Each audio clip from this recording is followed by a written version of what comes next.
This is StoryBeat, Storytellers on Storytelling, an exploration into how master storytellers and artists develop and build brilliant stories and works of art that people everywhere love and admire.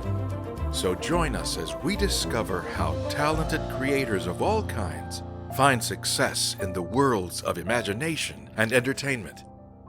Here now is your host, Steve Cuden.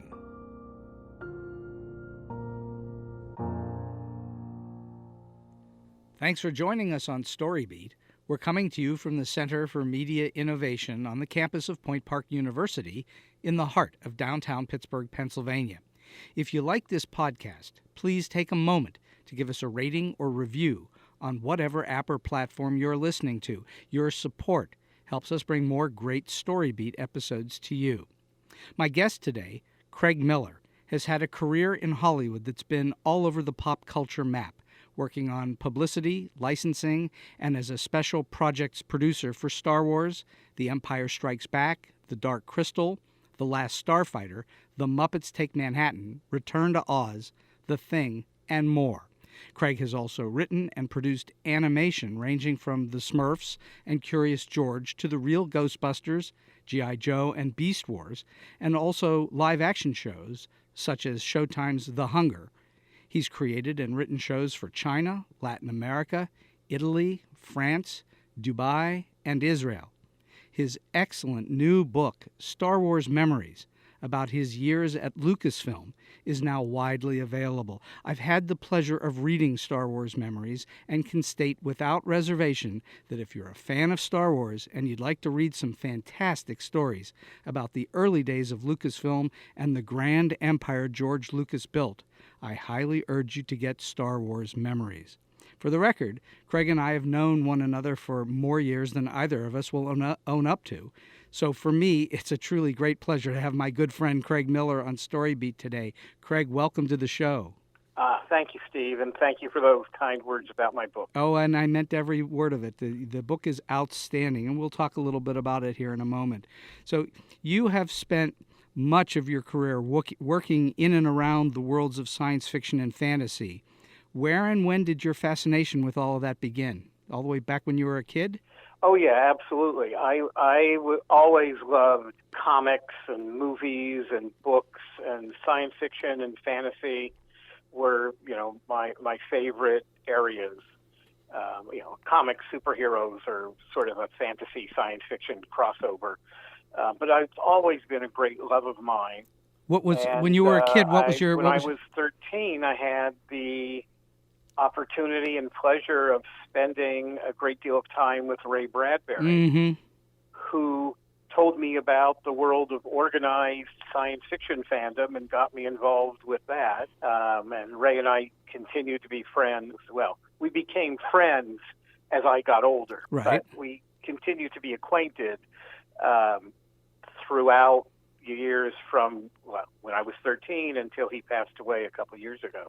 Well, he's clearly one of maybe the greatest fantasy sci-fi writer we've ever known, although there are certainly a few to give him a run for his money, but he was as good as they get. And I had the pleasure of shaking his hand once or twice, but never actually spending any time with him. So you had that pleasure, yes? Oh, yeah, absolutely. We spent a good, we didn't hang out and have lunch, but we would see each other a couple times a year and be in communication, written communication as well, over the years. And it was always great spending time with him. What did he think of the Star Wars universe? It was something he appreciated, he loved the joy of it, and he particularly loved Lee Brackett, who he thought of as a close friend and was his mentor when he started out as a science fiction writer to become a science fiction writer. Right.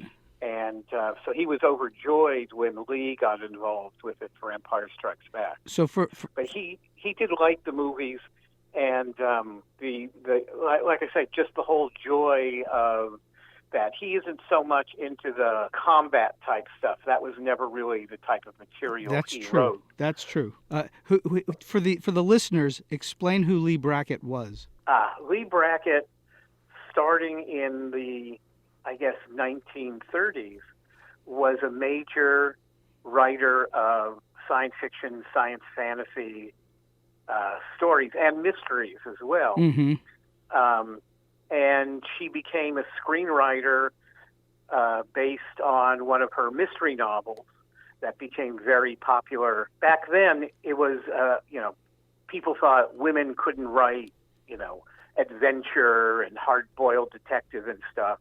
It just happened that her name was ambiguous as to what her gender was. A lot of women writers back in the 30s and 40s wrote under names that were like initials, like C.L. Moore did. Another woman, great fantasy writer, science fiction writer of the period. Anyway, Lee wrote a lot of movies like The Big Sleep, right? Pretty well-known films. And when time came to find someone to write the sequel to Star Wars, George Lucas and Gary Kurtz, turned to Lee and invited her to come in for a meeting about it. Mm-hmm. And the funny thing was, this is a story from my book, but the funny thing was, she came in thinking they knew her from her movies. And they said to her during this meeting, "Have you ever written any movies?" And she was surprised and said, "Yes." And they said, "Oh, like what?" And when she named things like The Big Sleep and Rio Bravo, they said, "You're that Lee Brackett?" And she said, "Yeah, why? If you didn't know that, why did you ask me to come in?" And they showed her on the bookshelf in George's office was a bunch of her fantasy novels. Did they know that she was a woman? Oh, they knew that she was a woman. They knew that she was a woman, but they didn't know. They just didn't associate the two Lee Bracketts, or that the two people these things were written by the same person, and they figured they could teach her how to write for movies. They liked the way she told fantasy stories, science fiction stories. Yeah, they figured they could show her how to write movies. The woman who wrote The Big Sleep. That's very funny. So that worked out very, very well, because obviously they didn't have to teach her how to write movies. No. And she was overjoyed at doing this. This was like the culmination, because she loved Star Wars, and for her this was just terrific to be doing it. And Lee wrote the first draft of Empire Strikes Back, and then very shortly thereafter went into the hospital, and a few weeks later passed away. Mm-hmm. So she didn't continue on the movie. And that's when they brought in Lawrence Kasdan, yeah? Yeah, that's George did a couple of drafts himself, revising Lee's script, and then he brought in Larry Kasdan to do the final drafts of the movie. Mm-hmm. Well, as is probably not a surprise to you, because so many people have the same opinion I do, that's the greatest of all of the Star Wars movies. For me. Yeah, I pretty much agree. Let me just, to go back to Ray Bradbury, mm-hmm. when Lee died, Ray called me to offer to do any rewrites George wanted and Wow. not have his name put on it. Wow. Just so that Lee's name could stay on the script. Wow. And did George take him up on that at all? No, he just wanted to go with Larry, who had been, who was doing Raiders and had written a lot of other good stuff that had gotten people excited. I also got calls from quite a few other science fiction writers who wanted to put their hat in for possibly the assignment, not the altruistic way Ray wanted to. Just, they figured, well, you'd hired a science fiction writer, maybe you'll hire another one. And so they knew me from my involvement with the science fiction community. And so I've got calls from lots of different writers wanting, applying for the position. So, all right, so you just alluded to your involvement with the science fiction community, which you've been affiliated with your entire life, correct? Oh, yeah. When Ray told me about local science fiction club the Los Angeles Science Fantasy Society, which he had been a member of when he was in his teens and 20s, and he recommended I should look them up and join that club, which I in fact did. I got involved with the science fiction community and conventions and that kind of stuff. And through that, I had met, large numbers of writers and artists in the field and also in the comics world. So I'm well acquainted with everyone in the field, both for their work and in many cases personally. And at what age did you get into that? How old were you at that time? I met Ray when I was 13. Wow. I first went to a Losfus meeting when I was 14 and started getting involved right away. And I was suddenly with other people who like science fiction, sure, and comic books and stuff. What was your favorite comic book hero when you were a kid? I read kind of everything, but I guess I was a big Spider-Man fan, and I was a big Batman fan. Mm-hmm. No company loyalties. You were just into superheroes. You didn't care who was writing it. Yeah, no, and of course back then, very little had anyone's name on it. Right. Well, that's true. That's true. You might have seen Stan Lee, and that's about it, right? Yeah, Marvel was pretty good about listing the credits, but it took a while for the other companies to do that on a universal basis. Mm-hmm. And so what then led you to the entertainment industry? Because you started in on that fairly young too, didn't you? Well, it really was, this whole path was, almost ordained. It certainly was fate. Because I was involved, because I met Ray, I joined these clubs, I got involved with conventions. And in 1976, I met a man named Charlie Lippincott, who was a motion picture publicist. He'd worked with Hitchcock, and he worked on a lot of movies, and he had been hired to do the marketing and licensing for Star Wars. This was about a year before the movie came out, and he had decided that they didn't really have a lot to market Star Wars on. There were no big-name stars, because most of the cast were unknowns at the time. And Alec Guinness and Peter Cushing were well known, but they were well known in England, and they were well known for horror movies in this country. Right. So they weren't really marketable for the general audience. And he decided he should approach fans directly and begin the marketing early on, a year in advance, directly to fans. But while he read comics and had some knowledge of science fiction, he wasn't a fan. He didn't really know the convention. And I ended up being a consultant on where to go with Star Wars to do the marketing. Right. And then I was still in college at this point. So you were what, 2021, something like that? Yeah, something like that. And then when Star Wars, suddenly there was a lot of money when the movie opened, they brought me in full time under the title of Director of Fan Relations, mm-hmm. to do the ongoing stuff with fandom. And I became, beyond that, a general publicist, a writer, producer of special projects like episodes of Sesame Street guest starring R2-D2 and C-3PO. Yeah. And a bunch of stuff like that. And after Empire came out, I left Lucasfilm and became an independent consultant to the motion picture industry, working with, as you mentioned, I worked with Jim Henson. I worked on movies for Warner Brothers and Universal and Disney, and I did that for about 10 years before I turned to being a writer.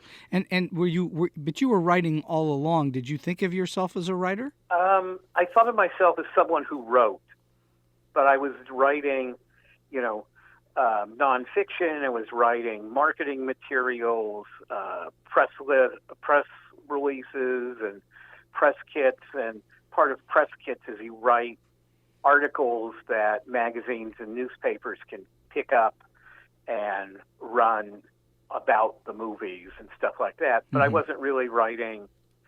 I wasn't writing fiction. I wasn't writing scripts. I'd written some scripts when I was in college, attempting to make movies. Nothing we ever actually filmed. I wasn't a film student. My degrees are all in psychology. Oh, really? And how, that's interesting. I just want to sidebar on this for a moment. How have your degrees in psychology helped you in the business you wound up in?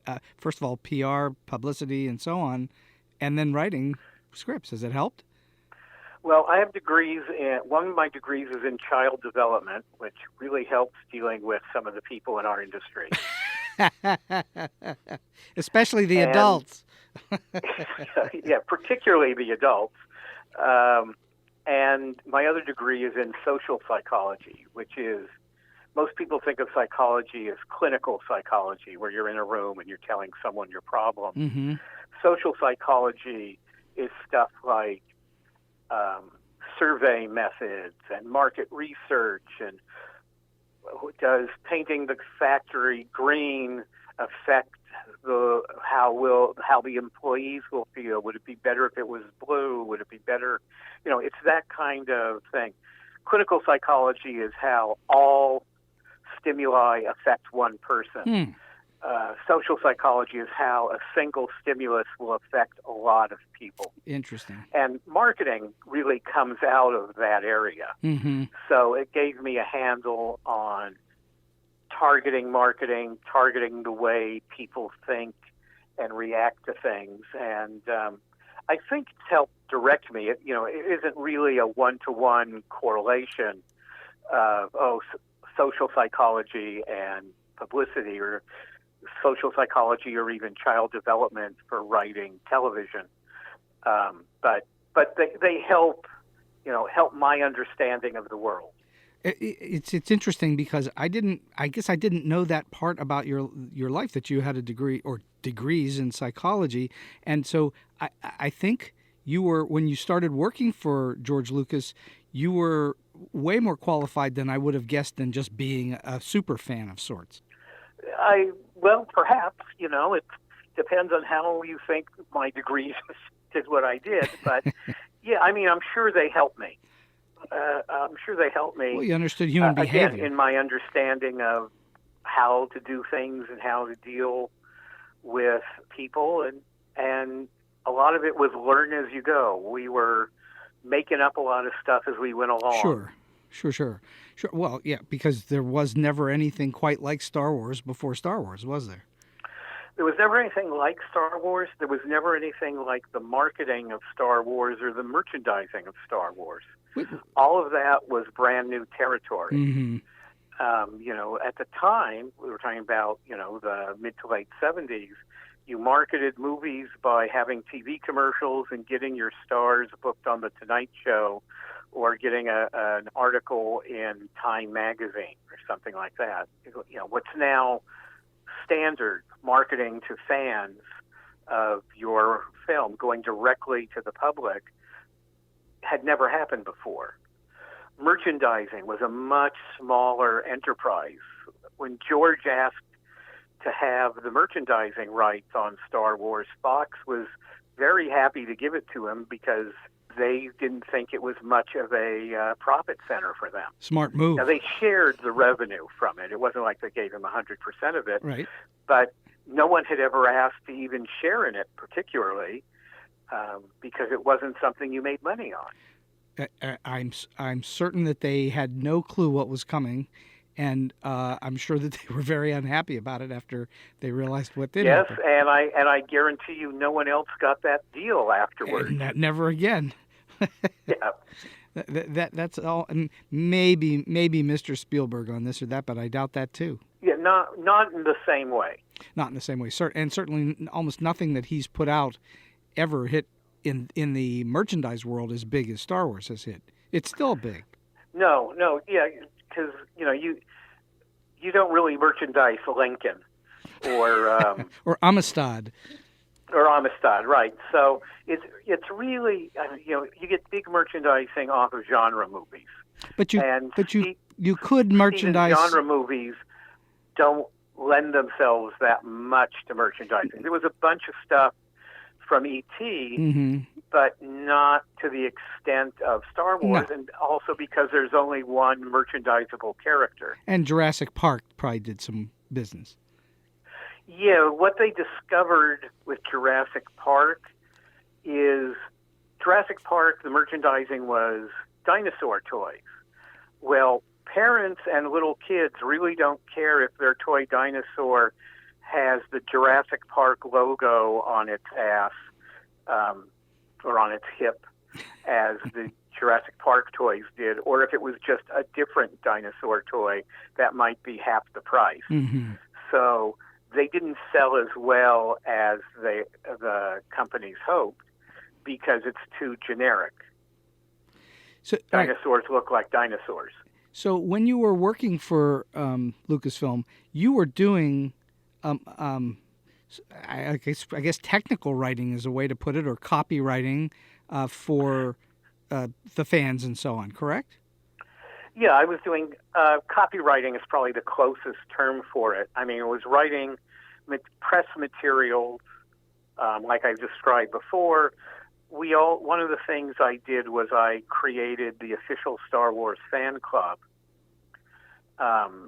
and oversaw that. And we had a newsletter that, after I think starting with issue 3, we named Bantha Tracks, Right. which was named through a contest of our readership. And I wrote all the articles about the making of Star Wars and Empire Strikes Back, and all the interviews and stuff like that. I wrote all of that material that we sent out to the fans. Well, I noticed in your book you had, I think there were 4 of them, there might have been 5, interviews that you did with a number of the stars from Star Wars. I thought they were really interesting. The book has 4 interviews. Mark Hamill, Harrison Ford, Anthony Daniels, and George Lucas. Yeah, they're very interesting. I mean, you were getting at them at a time before they became gigantic, correct? Or right on the verge of it. This was between the release of Star Wars and Empire Strikes Back that I conducted these interviews. And so the especially the Harrison Ford interview is not what I was expecting at all, and it was very compelling to read. It's before. Yeah, it was at a time he was very open. We conducted it in his living room. So it was a comfortable situation for him.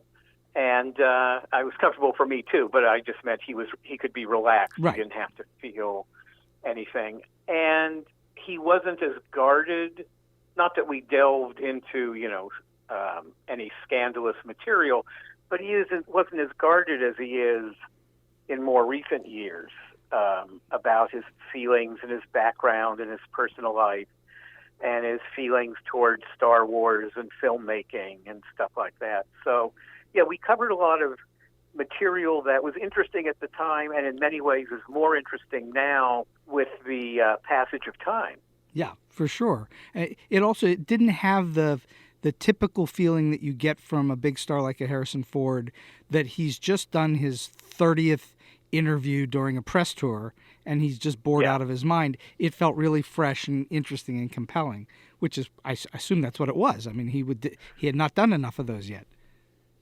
Yeah, I mean, he had certainly done interviews for Star Wars, but that was in the past. That was a year, 2 years before. He hadn't been, and he'd done other interviews during the intervening period, but not the way you do it with like a press junket or something. So it was much more relaxed. It wasn't, this is an answer I've practiced 27 times for other interviews. So I think all of the interviews are more interesting in that regard because they aren't guarded. They aren't rehearsed. And even George Lucas's is not guarded, which you would expect. Yeah. So, all right, so let's talk about the process that you went through to actually write and put out Star Wars Memories. What where did the idea come from in the first place? It's kind of obvious, but where did it come from? Well, okay, now all of a sudden I'll write a book about that. Where did it come from? Well, I do a lot of speaking at events, a lot of because mostly professionally I write animation. I speak at a lot of animation festivals around the world. Mm-hmm. And sometimes they ask me to talk about Star Wars as well because everyone loves Star Wars. And I speak at a lot of like science fiction and comics conventions and things. And I tell a lot of Star Wars stories. Sometimes it just comes up. Sometimes that's the topic of the event. And people for years have been saying, after hearing me tell one or two stories, that I should write a book. And I always thought that it was a very nice compliment, but I really didn't have enough material for a book. Right. And then a couple of years ago, I was invited to a Star Wars convention in a small town called Finse, Norway. Finse is the city, and by city I'm being extremely generous, where we shot the exteriors for the ice planet Hoth in Empire. Nice. And it's really, there's a small hotel, it's a train stop. There's a small hotel 25 feet from where the train stops. And there's a bunch of houses. It seems to me they're houses. You really don't see much in the way, if anything, of commercial stuff there. And it's on the edge of a glacier. You see it in The Empire Strikes Back. You see what that location really looks like. Right. And they had an event there, and they flew me into Norway to be a keynote speaker at this event. And for it, I put together a slideshow because I figured I have to do something special. So I put together a slideshow telling a number of these stories because I had like a 2-hour time slot on Saturday night of the conference as the keynote speaker. So I wanted to have a fancy thing. And people continued to say, you should write a book. And I thought, well, I can use this slideshow and talk as a framework for a book. I never write speeches. I would project a slide and then I talk about it, and, that sort of thing. But I had the slides and they were in chronological order, so I could use that as a framework. Good. And see, did I have enough material for a book? And in my mind, a book was 40 to 50,000 words. Right. If it's less than that, it's not a book, it's a pamphlet. Right. So I sat down and started writing.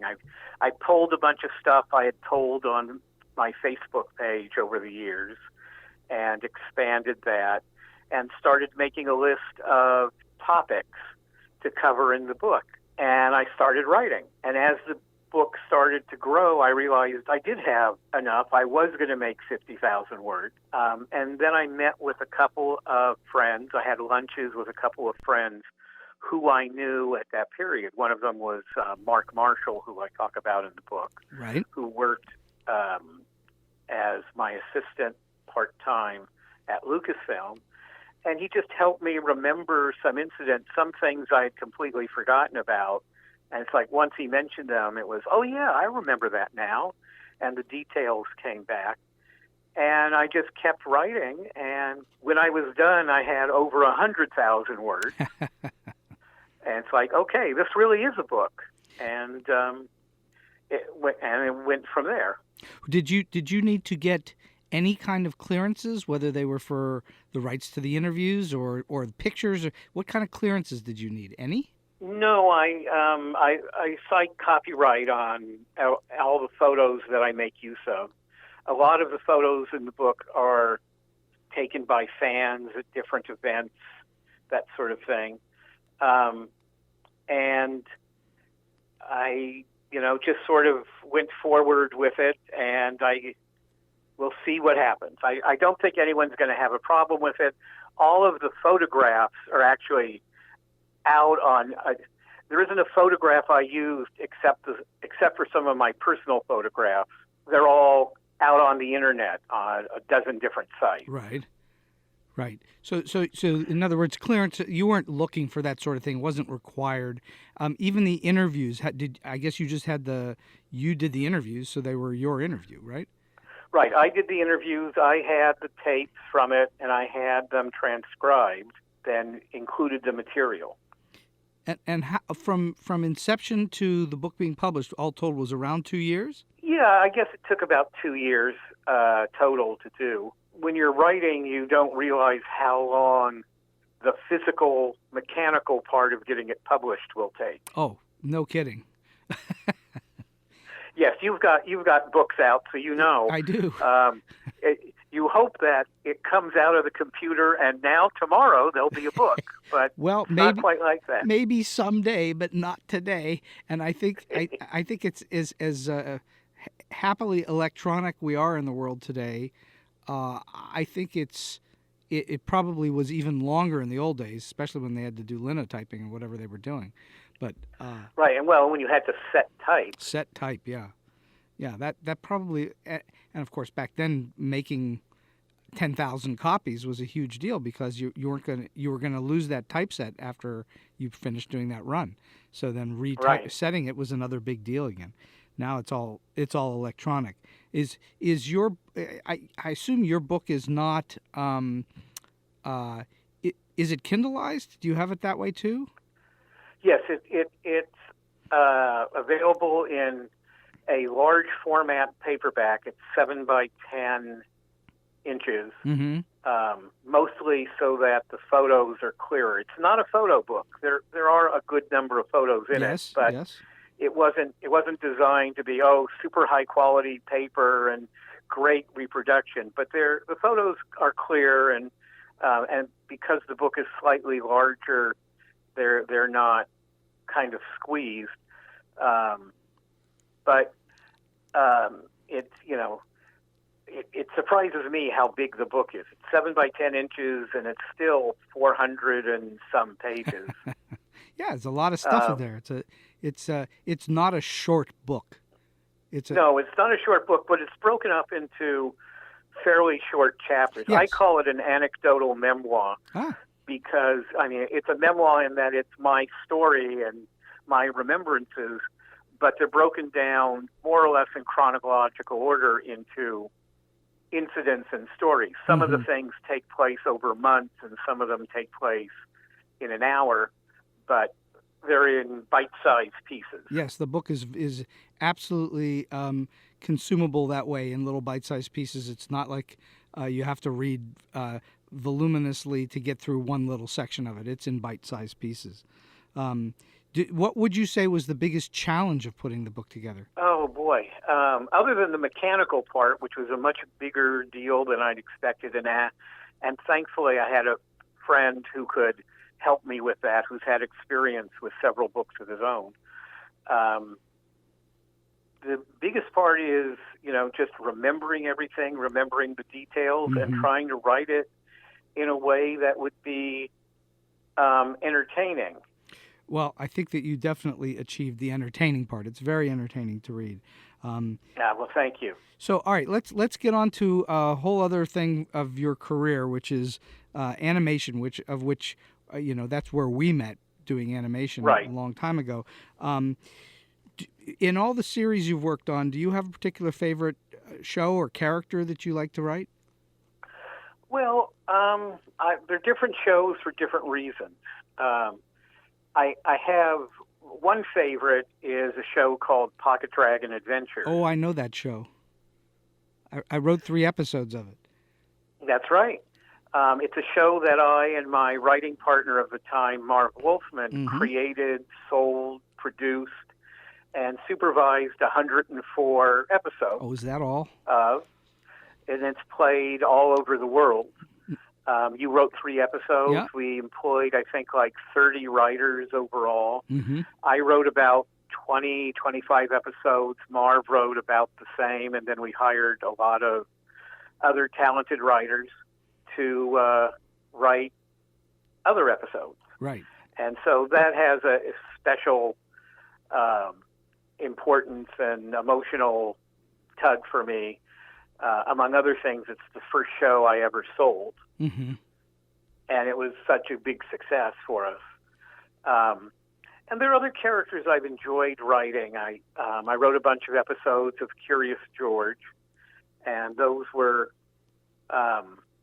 George is a great character to write. It was sometimes a hardship with the studio getting material through, but why is he a great character to write? What makes him great? First, because he's an open book. George has emotions, he has feelings, but he's a blank slate because he doesn't know the world, and he's learning, and you're telling stories where, George is essentially a preschool character. Right. So you're teaching George and the kids who watch the show about the world around them, and you're reflecting it through his emotions and his misunderstandings and understandings of what's going on. Plus, there's the additional challenge of the fact that George doesn't speak. Yes. And you have to tell stories where he doesn't talk, but still stays foremost in the story. The story is centered on him, even though he's not talking. And a lot of writers fall into the trap of they tell stories strictly through dialogue. And since he doesn't speak, he has to have everyone else talking. Right. And then suddenly your main character fades into the background. So what's the way to solve that? How do you deal with that? The way you solve it, well, different for different people, of course. The way I solved it was by, well, first you have to have good animation where you can get his reaction in his face. Mm-hmm.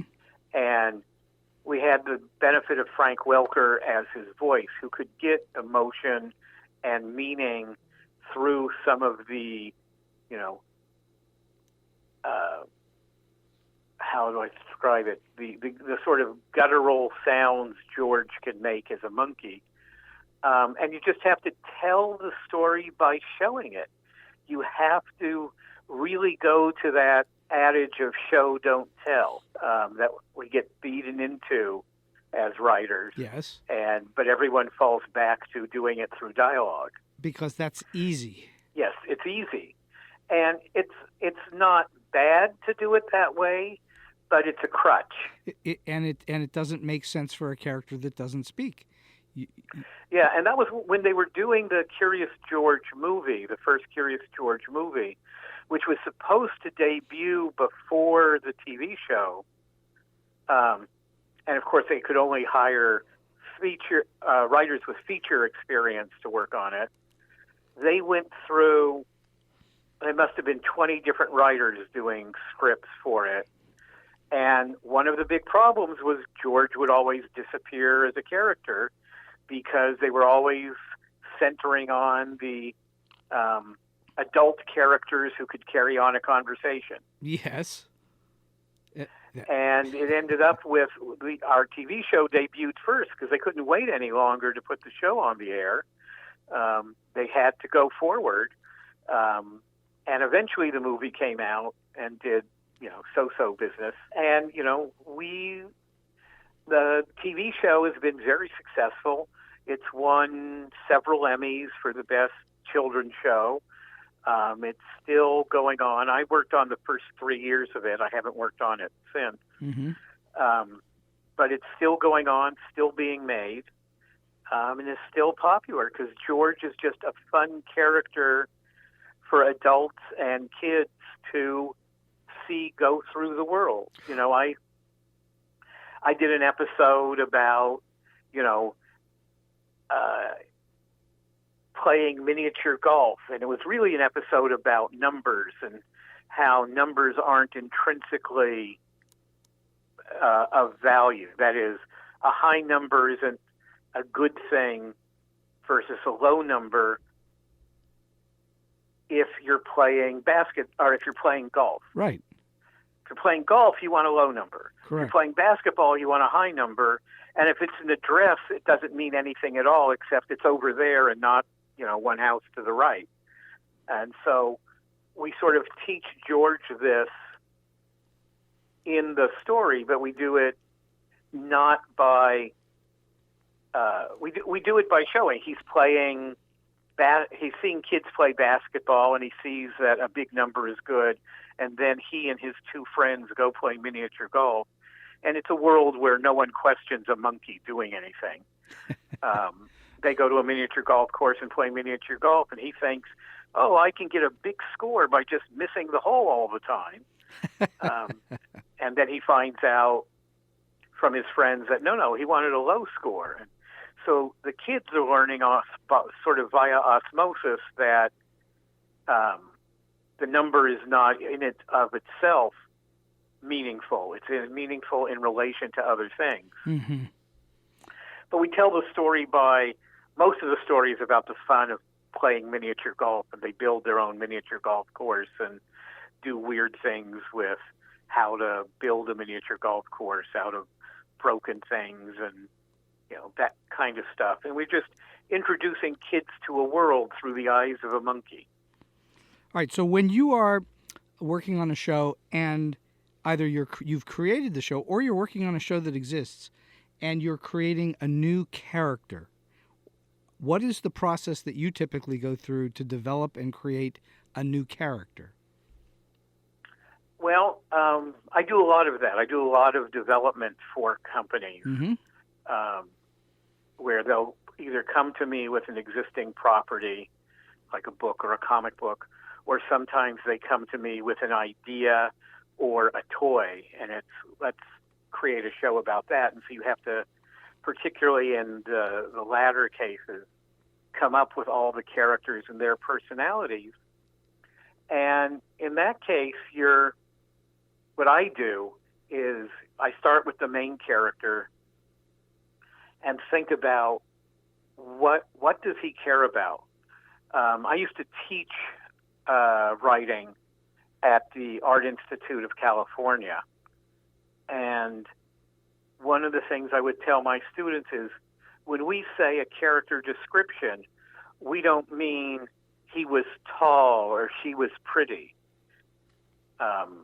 because we don't care. If you're doing traditional storytelling, your hero is tall and handsome. Your female lead is pretty.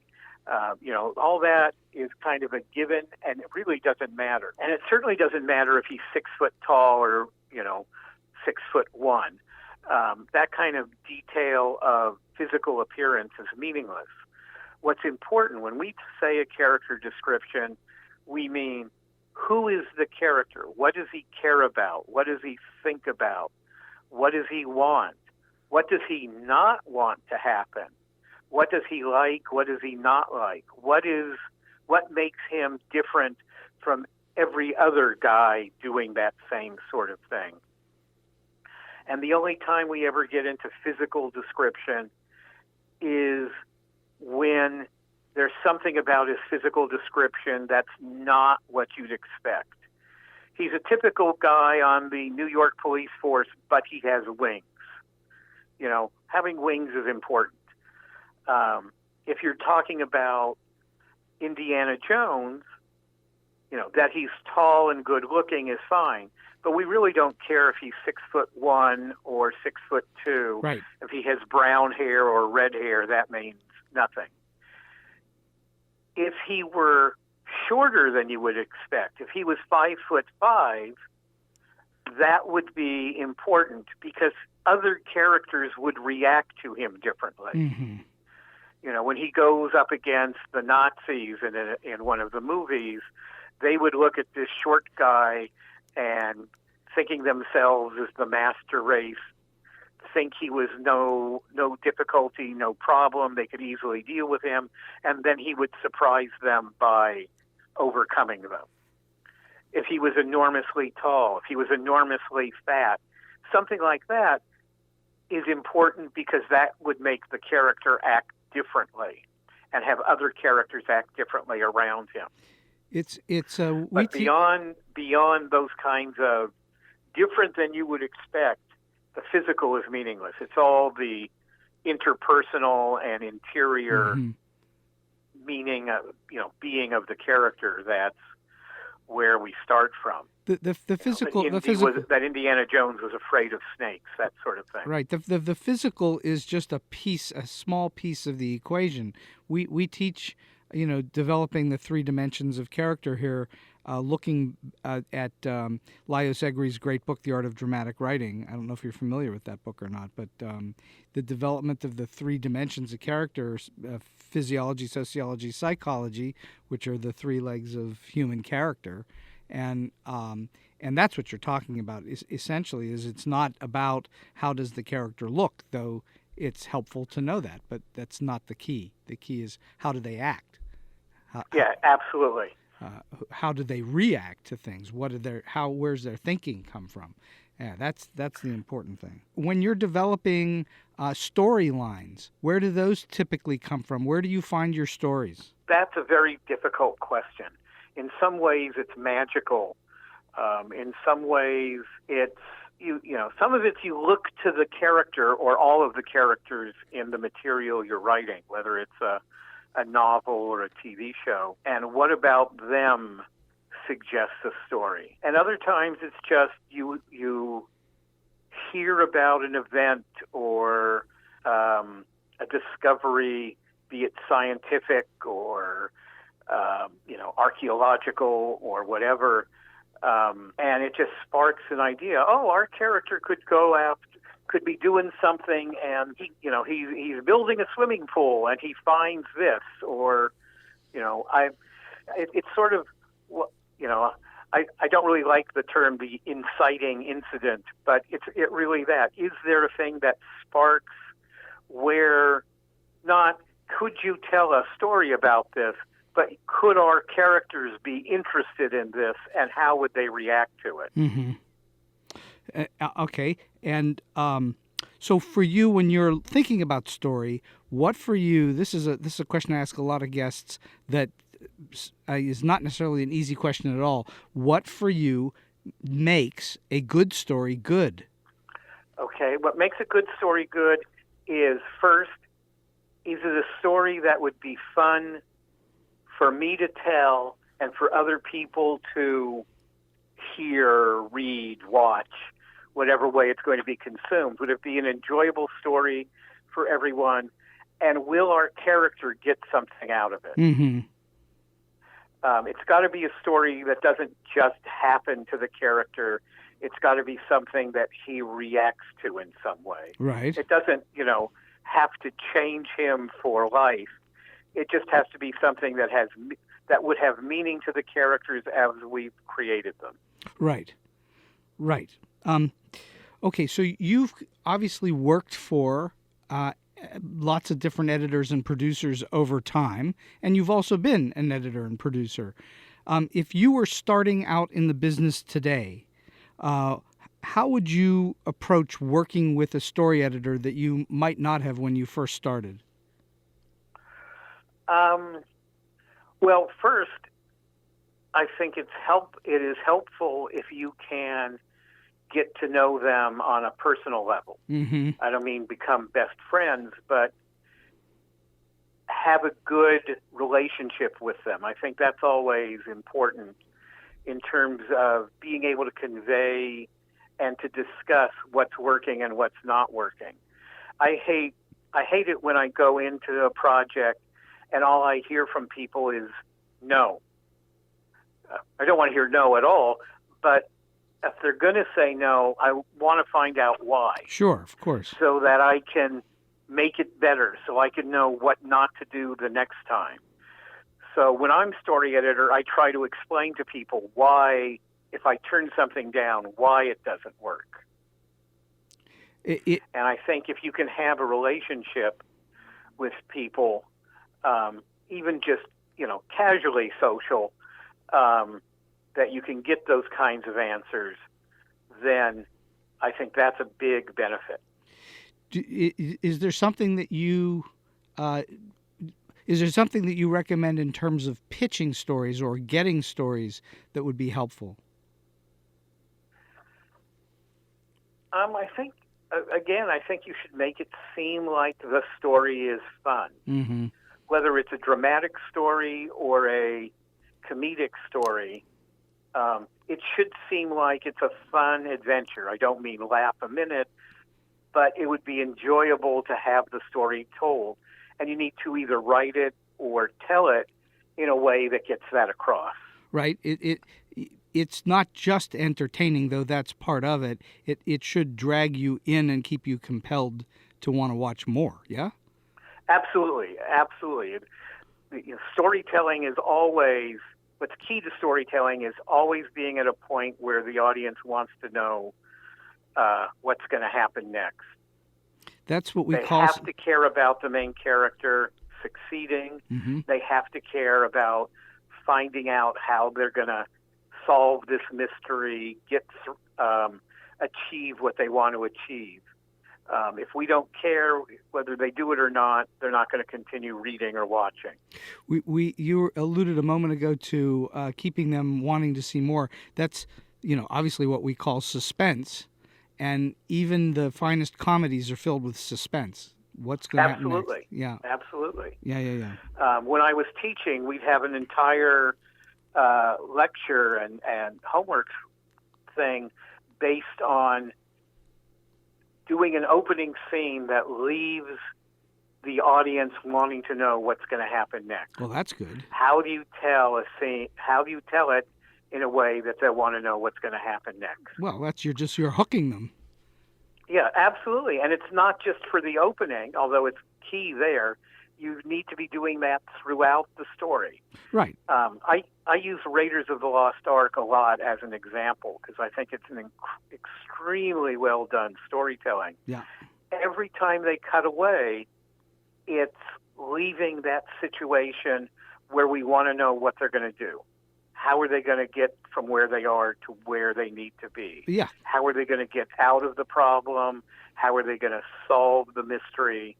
Every single cut moves us in that way.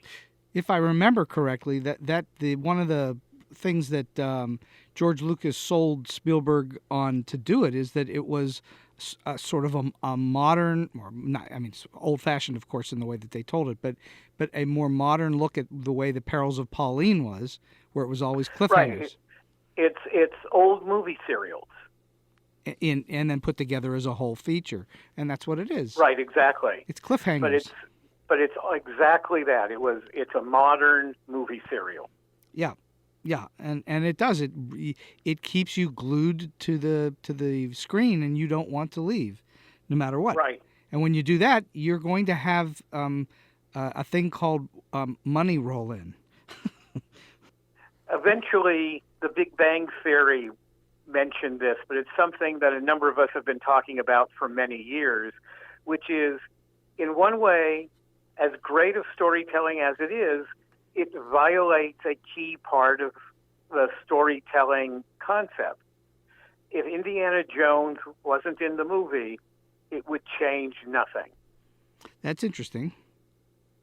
Because, in the long run, Toots would show up, get the necklace from Marion, who would take his money because she wants the money.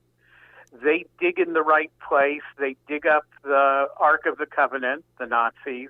They'd open it. The Ark of the Covenant would kill them all, and it would get itself buried again. That's true. No, Indiana Jones affects nothing in terms of the overall plot of the movie.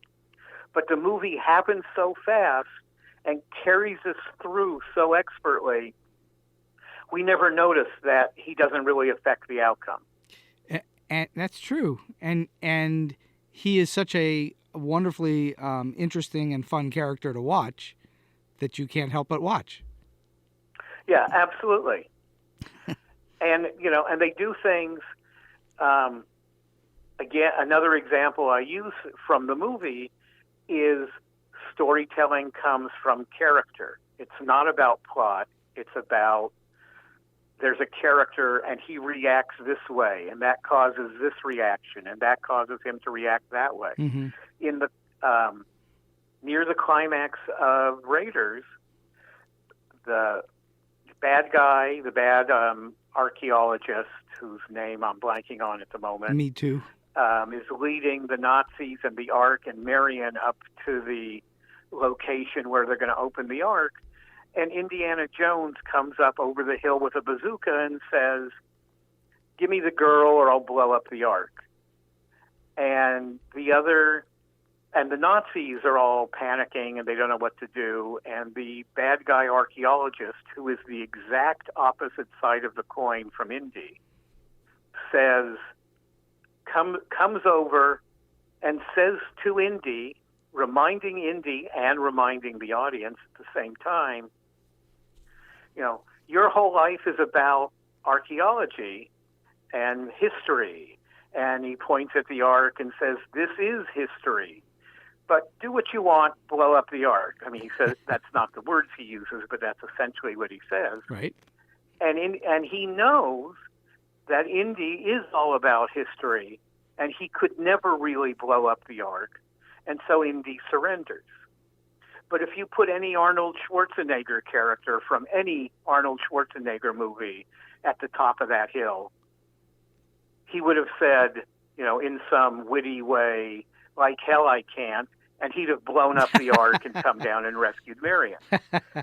The story is being told based on who Indy is, Sure. what his character is, and that's what moved the story forward. Right. Because that whole series is about various forms of history. And that's what his personality is. You need to have the character drive the story. Yeah, sure. The personality of the character, their wants, their needs, their desires, who they are drives the story. It isn't the plot that drives forward. Indy could never blow that up. That's true. If he did, it would be wrong for the character and would have been wrong for the movie. That is 100% true. What do you do to stay on target and on deadline when you're working? Lots of caffeine. You just have to try to be disciplined. When I was younger, I used to stay up really, really late and work till 3 a.m. Yeah. I can't quite do that anymore, so I have to schedule my time a little better for deadline. But it really is discipline. It really is having an idea of how quickly you can write a story. All of us who've worked in the industry a long time, sooner or later you come to the point where you have to write something overnight, but that isn't your usual thing. You usually do it in a more leisurely, sane way, and you just get a sense of how long it's going to take you to write an episode, or since I write scripts mostly, how long it's going to take me to write a script for these characters. Yeah, the first time you're working on a show, it's going to take you longer because you have to get a handle on the characters.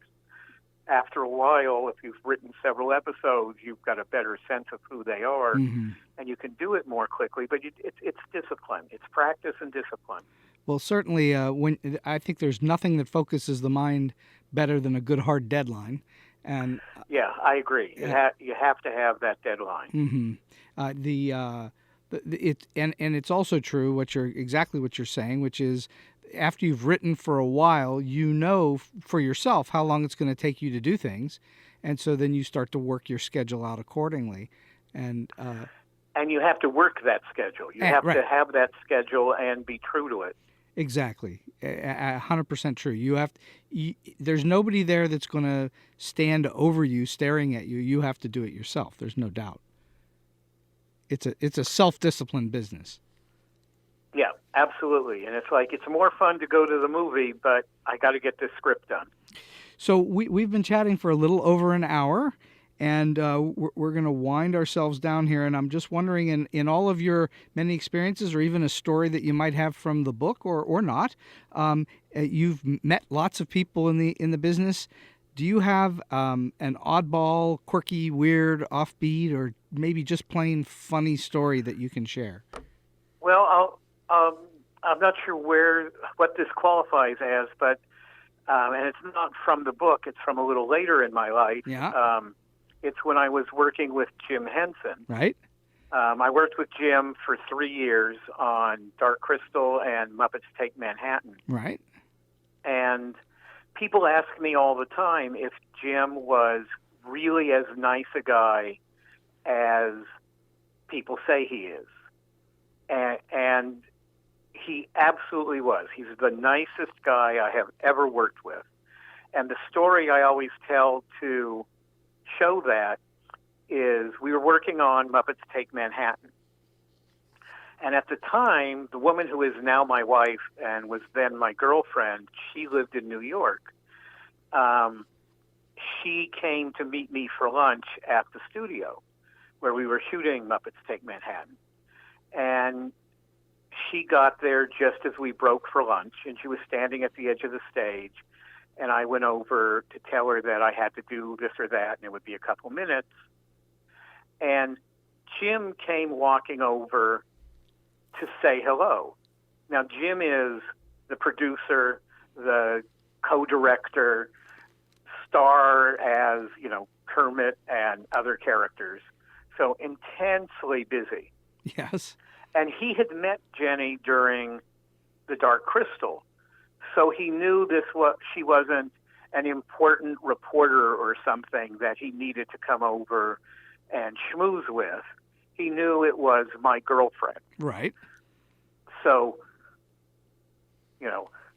in the sense of the business, not someone important. But he made a point of coming over to say hello to her, to ask how she was, and then he asked a question that no one on earth has ever said no to.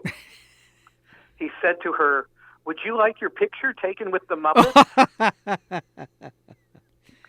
And she, like anyone else on earth, said yes. And so Jim called the other Muppeteers, who were all still standing on the edge of the stage with their Muppets, as we were breaking for lunch, and he called them over, and I quickly called the unit photographer over, and we posed for pictures with Jim and everybody else and all the puppets.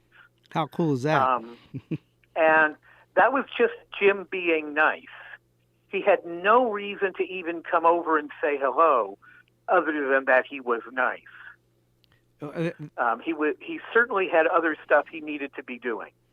That was just how nice he was. He saw someone who he recognized, and he came over to say hello when he was busy.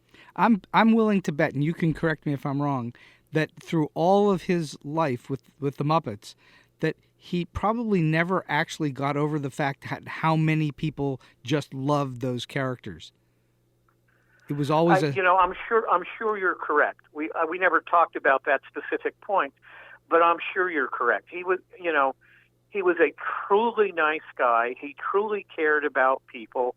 He loved what he was doing.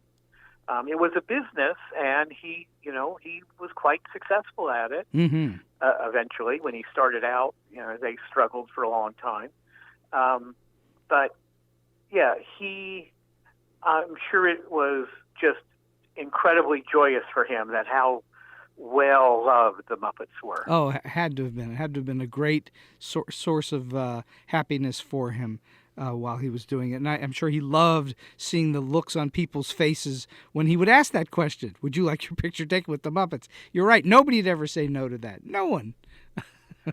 Yeah, I can't imagine it. Unless some child was scared by it and was screaming. That's the only reason. But otherwise, I think everybody would. So, yeah.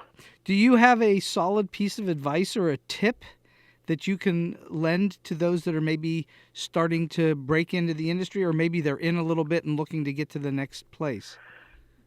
This is advice I give a lot, and that is part of the task and the way you end up getting hired. Your work has to speak for you, of course. No one is going to hire you except based on reading your work and seeing that it's good. But the way you get in the door, the way you get read, is particularly in Hollywood and that side of the entertainment industry, no matter where you are, is you meet people. You go to events, You talk to people who are at your own level of breaking in, because sooner or later one of you is going to get success, and people who are already successful. You meet them, you talk to them.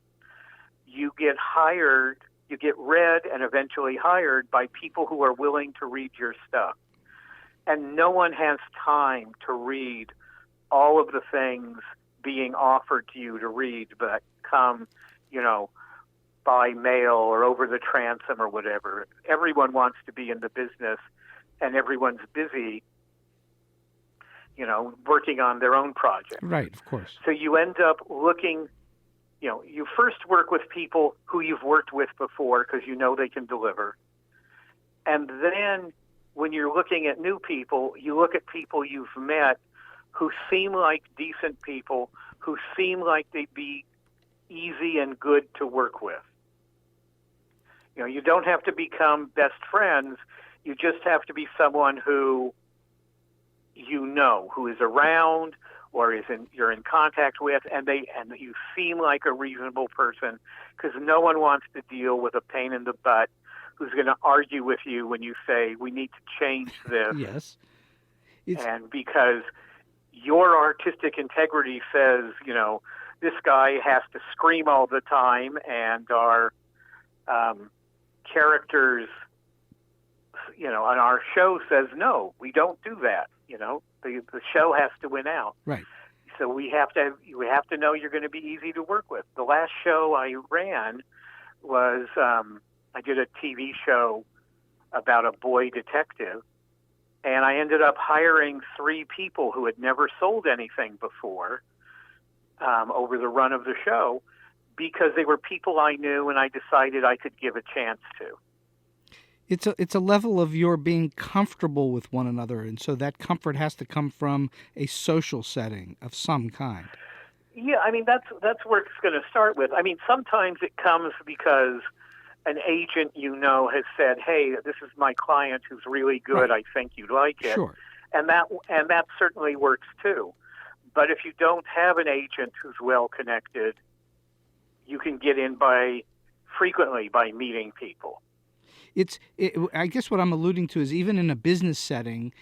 So, for instance, as an example, one way that it works when people go in to pitch to folks they've never met before, typically the first thing that happens in a setting like that is there's chit-chat about who you are and what are you into, and are you into sports, are you into this, are you into that, and and so that person on the other side of the desk is developing a level of comfort or not with you.